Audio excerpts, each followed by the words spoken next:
Bonjour, alors nous allons voir dans cette vidéo comment comparer deux longueurs. Donc ici on voudrait comparer la longueur AB avec la longueur CD. Alors on rappelle que la longueur AB c'est la longueur du plus court chemin pour aller de A vers B et on rappelle que le plus court chemin pour aller de A vers B c'est le segment AB. Alors on peut le tracer ou ne pas le tracer. Ici je trace le segment AB et grâce à la règle, je peux voir que grâce à la règle graduée, en mettant bien le 0 sur le A, on voit que le segment AB mesure 5 cm. Donc la première méthode, qui est donc la méthode avec une règle graduée, c'est de mesurer. Et donc ici, on a que la longueur AB est égale à 5 cm.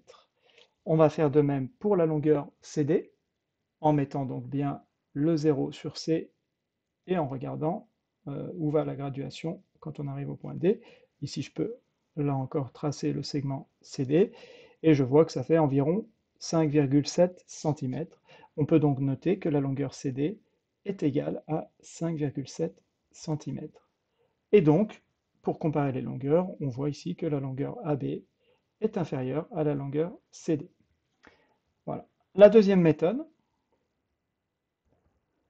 c'est la méthode avec le compas.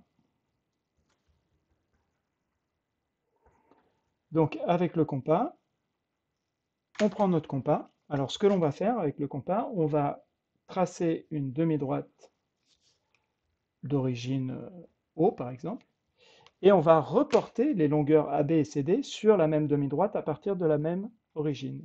Et donc pour ceci, avec le compas, on met la pointe du compas sur A et puis la mine sur B. Et donc ensuite, on ne bouge pas l'écartement. Donc cet écartement qui est là, c'est exactement la longueur AB et on la reporte à partir de O. Donc ici, on a de O jusqu'à ce point que je vais appeler E. On a la même longueur que la longueur AB, où E égale AB. Et puis ensuite, on fait pareil pour CD. Donc la pointe du compas sur C, la mine sur D. Et sans changer l'écartement, on reporte encore à partir du point O. Et voilà, et ici, on va mettre le point qui s'appelle F, et on a que la longueur OF est égale à la longueur CD. Et donc, on peut à nouveau dire que, on voit bien que OE est inférieur à OF, et donc que la longueur AB est inférieure à la longueur CD.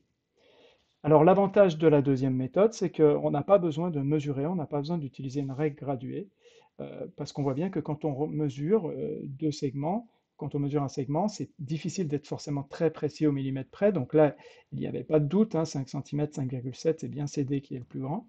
Mais dans le cas où on aurait eu deux segments presque égaux, c'est pas toujours facile de faire la différence quand il y a 1 ou 2 millimètres d'écart, ce qui peut-être sera plus précis et plus facile à voir avec la deuxième méthode. Dans tous les cas, il faut connaître ces deux méthodes, et notamment la deuxième qui peut-être est moins connue. Alors évidemment, ne pas oublier, on n'est pas obligé de faire cette demi-droite. On peut aussi directement comparer les segments AB et CD en reportant une des longueurs sur l'autre segment. Par exemple, ici, je peux prendre la longueur AB et la reporter sur le segment CD à partir d'une des deux extrémités, par exemple ici C, et du coup, je vois bien que cette longueur AB qui est reportée ici est donc plus petite que la longueur CD.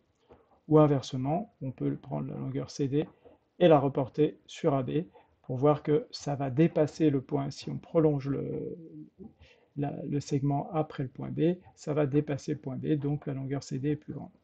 Donc pour la comparaison de deux longueurs, c'est peut-être encore plus rapide de comparer directement dessus que de faire la demi-droite graduée.